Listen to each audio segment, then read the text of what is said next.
Hi everyone, welcome back to another video from Webtech Tutorial.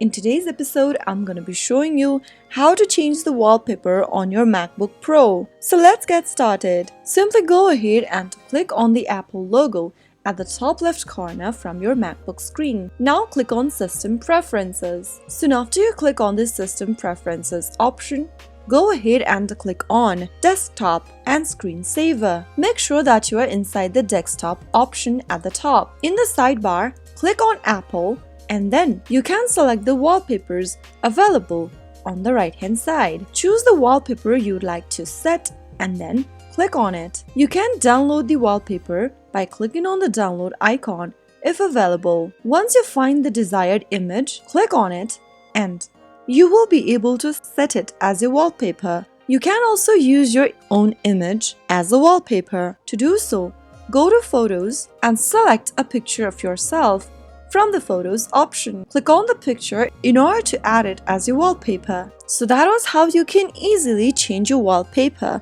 on MacBook Pro. If you found the video to be helpful, go ahead and give us a thumbs up. Don't forget to subscribe to our channel by hitting the subscribe button. Also press on the bell icon so that you'll never miss another upcoming upload from us. I will see you again in the next video. Thank you for watching.